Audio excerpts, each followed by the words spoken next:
Pak Abdul menilai bahwa cawapres nomor 2 Gibran Raka Buming ini belum bisa, artinya dia ini kan banyak orang mengatakan bahwa itu anak haram konstitusi. Iya kan, yang diloloskan oleh pamannya sendiri untuk jadi cawapres. Iya.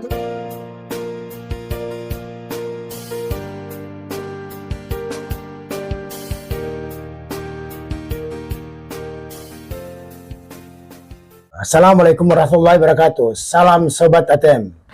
Jumpa lagi bersama Beta ATM di channel TV Madoran. Sobat ATM, siang ini lagi ada, ini partner kerja. Sebenarnya kita ini 3 serangkai. Ya. Cuma salah satunya belum datang, mumpung ada Pak Abdul. Ini kita lagi cerita-cerita di ruang Bacarita TV Madoran. Jadi ruang Bacarita TV Madoran kemarin sudah launching, Om. Sudah ada beberapa hari ini Pak Abdul nggak nongol. Apa kabar Pak Abdul?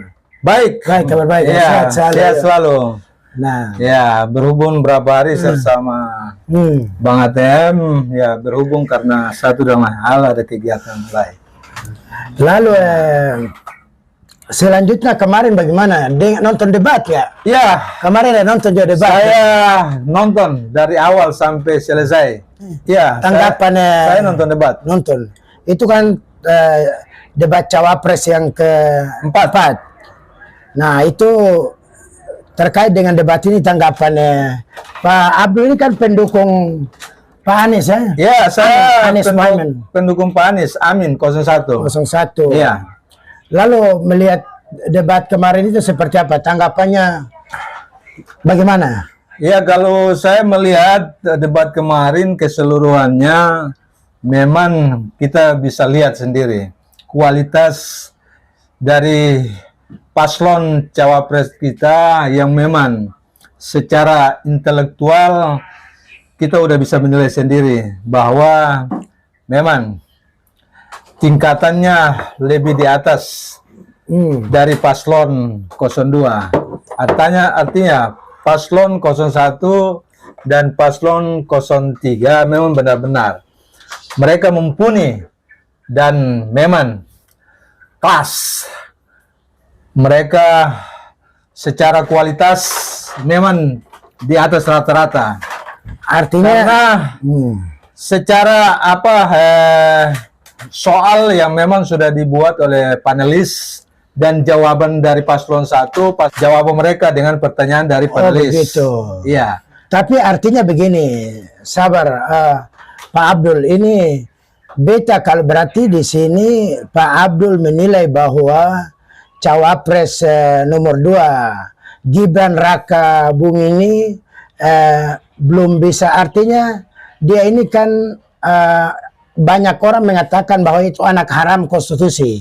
Iya kan, yang diloloskan oleh pamannya sendiri untuk jadi cawapres. Iya. Artinya dari sabar dulu, dari kapasitas ini, artinya dia punya kapasitas melihat apakah pantas untuk jadi cawapres atau tidak. Kapasitas dia dari beberapa debat ini masuk atau tidak. Jadi gini, Bang ATM, kita sebagai rakyat, kita ini melihat problema terkait dengan negara dan bangsa ini.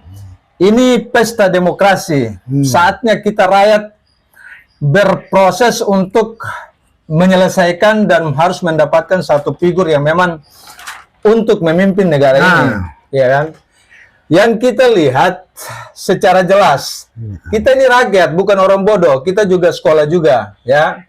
Memang kita berkecimpung di dunia politik ya, belum, tapi secara jelas yang kita lihat bahwa munculnya Gibran ini udah benar-benar MK itu udah diperkosa, ya.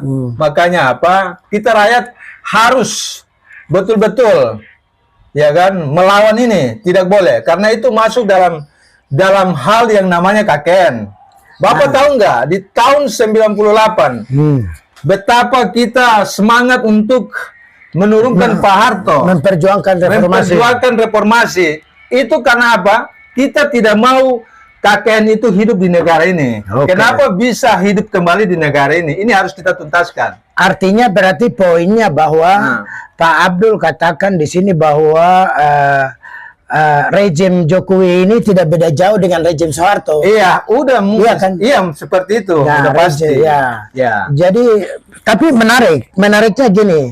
Kemarin itu ada beberapa pertanyaan dari Gibran ini.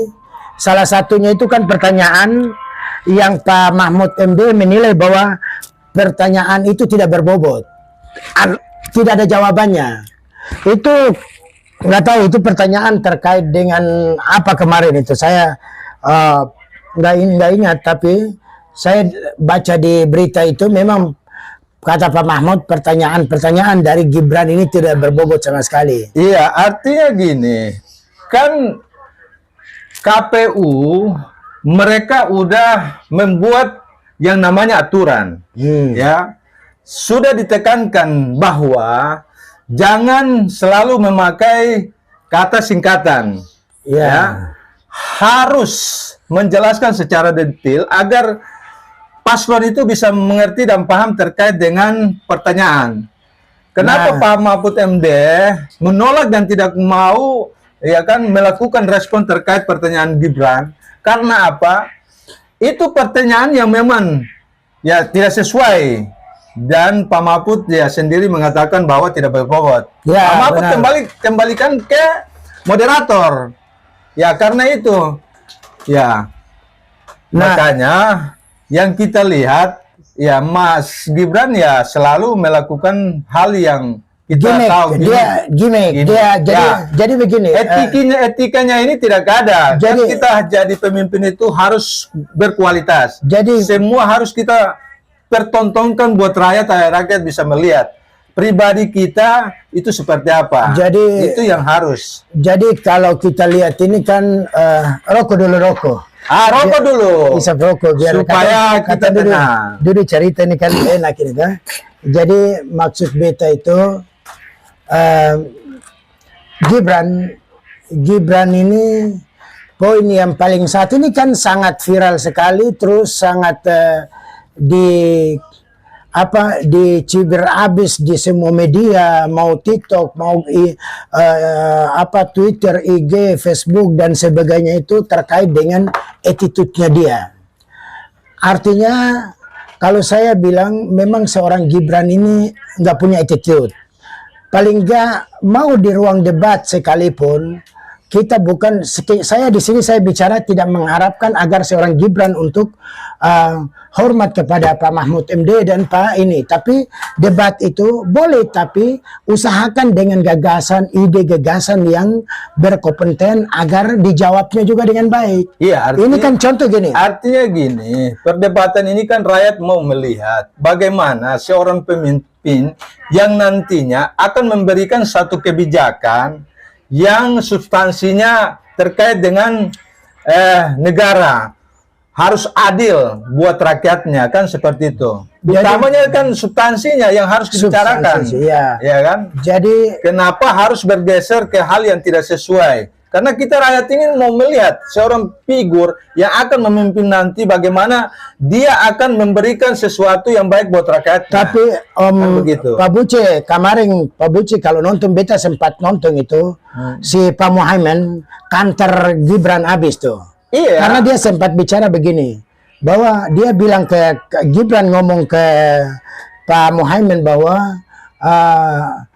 Pak Muhaimin, Gus, banyakan nyontek ya, iya kan, jangan sering nonton.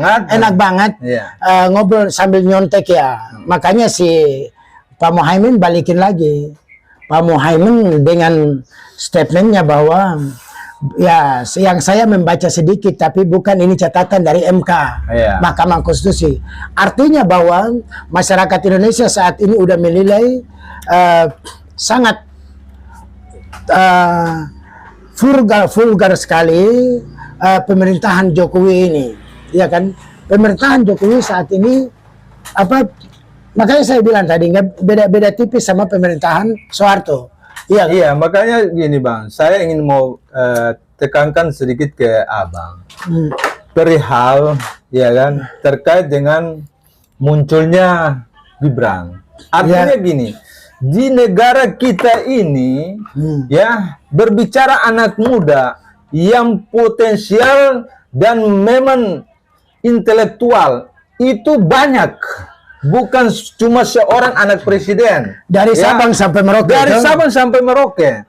Kenapa ini harus dipaksakan ya? Jadi begini, sebenarnya begini. Kita punya tokoh-tokoh nasional, kita punya banyak sekali. Jadi ya. Pak Abdul begini, sebenarnya poinnya adalah di ruang Bacarita TV Madoran kali ini, kalau kita bicara terkait dengan sepenuhnya debat kemarin, saya cuma bilang satu kata bahwa si Gibran nggak punya attitude, nggak punya etika dalam berdebat. Ya. Iya kan? Iya. Sepakat nggak itu? Saya sepakat. Nah, Ya. oke. Artinya Bapak udah sepakat. Itulah tadi. Tapi saya mau keluar dikit daripada topik ruang topik kali ini terkait dengan ini debat. ada satu nih Bang, ada satu di dalam debat. Itu yang Mas Gibran tidak menjawabnya. Nah, itu Terkait Pak Mahfud MD menanyakan kepada Mas Gibran waktu debat cawapres presiden oh ya, Prabowo Presiden Jokowi 2019. dengan Jokowi. Presiden Yang mana bukan Prabowo dengan iya Jokowi. Yang mana Prabowo menanyakan terkait dengan tidak impor pangan. Nah, itu dia nggak jawab juga. iya. Itu Mas Gibran tidak menjawabnya. Iya. Ya, yang seharusnya dia harus menjawabkan, mengklirkan. Begini. Mengklirkan artinya dia menjawab ke Pak Mahfud MD agar supaya dia menjelaskan semuanya supaya rakyat mengerti dan paham bahwa itu clear. Ternyata kan tidak. Maka saya menilai dari itu karena kita rakyat ini kan kita harus benar-benar mengetahui semuanya. Jangan kita selalu dibodoh-bodohin terus itu loh. Ya. Nah, Cuma sekarang kan impor terus. Petani kita, nelayan kita, semua menderita sekarang. Ini kenapa dia nggak jawab? Kalau Iya. pertanyaannya bahwa kenapa Gibran nggak jawab terkait dengan impor beras segala macam yang dipertanyakan oleh Pak Mahfud kemarin. Ya, sebenarnya saya mau bilang gampang karena seorang Gibran nggak punya konsep, nggak punya ide, nggak punya gagasan, dia hanya punya gimmick. Gitu Bang, yang tahu. Gini Bang, makanya kita rakyat Indonesia ini kan harus paham terkait dengan politik, ya. Karena elit politik ini mereka bermain di lingkungan mereka saja, ya.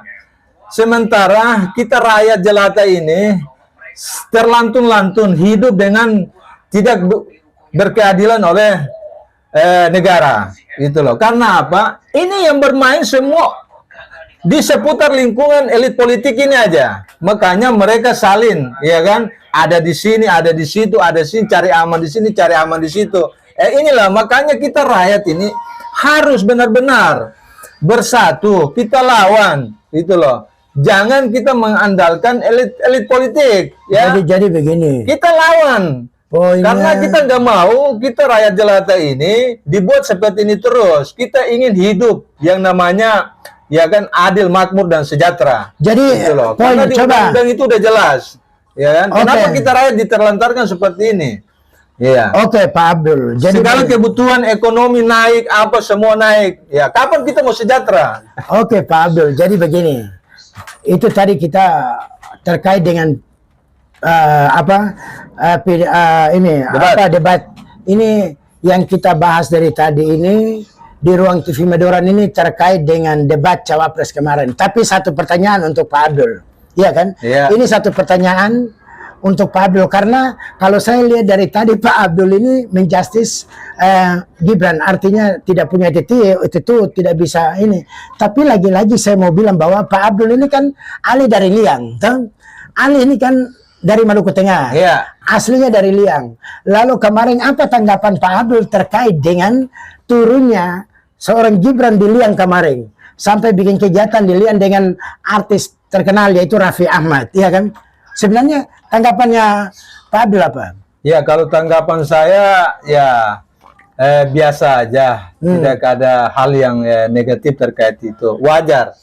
Ya, karena ini masa kampanye, ya bagaimana mereka mencari suara. Tapi ya saya tahu di desa kami keseluruhannya Diliang, mereka ya? tetap pada posisi 01. 01. Jadi sekalian ini pesan Pak Abdul untuk keluarga di Maluku Tengah dan di Liang ini terkait dengan calon pemilu nanti tanggal berapa itu? 14. Ya, pesan saya di wilayah Kabupaten Maluku Tengah dan khususnya Desa Desa Liang. Kita harus paham dan mengerti. Jangan kita masuk dalam satu lingkaran yang pada intinya kita stuck di tempat terus dengan kehidupan. Kita ingin harus ada perubahan. Makanya 01 Anies Muhaimin itu harus kita menangkan. Di Maluku Tengah umum. Harus di Maluku. Pokoknya di Maluku Tengah dan harus kita menangkan. Kita menangkan beliau. Karena demi perubahan. Demi perubahan. Oke. Kita harus benar-benar kita kawal karena keselamatan negara cuma ada di perubahan.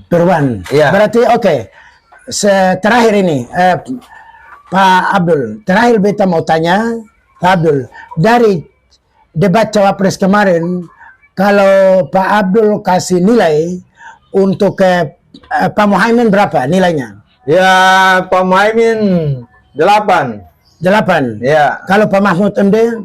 Ya, sama 8. Ya. Gibran ya 5 lah. 5 lah. Ya. Kalau saya beda. Ya.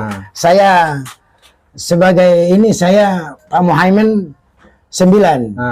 Pak Mahmud 8 dan Gibran 3. Karena attitude-nya nggak bagus. Ya. Gitu. Itulah tadi Sobat ATM. Itulah tadi ngobrol saya dengan Pak Abdul. Pak Abdul teman kerja. Jadi kita ngobrol. Kita lagi-lagi saya bilang di akhir video ini bahwa kami bukan pakar politik. Kami bukan ahli politik, tapi kami sebagai pekerja di lapangan yang ingin melihat bangsa ini maju ke depan. Ya kan, bukan melihat pengunduran. Makanya kami di ruang TV Medoran ini kami sampaikan unek-unek kami agar masyarakat Indonesia tahu bahwa kami juga bisa menyampaikan apa yang kami inginkan. Dan itu harus. Itu harus. Karena rakyat punya semuanya. Oke. Kita bukan hanya untuk diri kita, tapi kita melakukan tujuannya untuk masa depan generasi kita, anak cucu kita. Agar negara itu baik, biar kesejahteraan dan kehidupan layak buat rakyat Indonesia. Oke. Terima kasih Pak Abdul ya. Terima kasih Sobat ATM dimanapun berada. Bagi yang suka video ini jangan lupa like, comment, share, and subscribe. Salam Sobat ATM.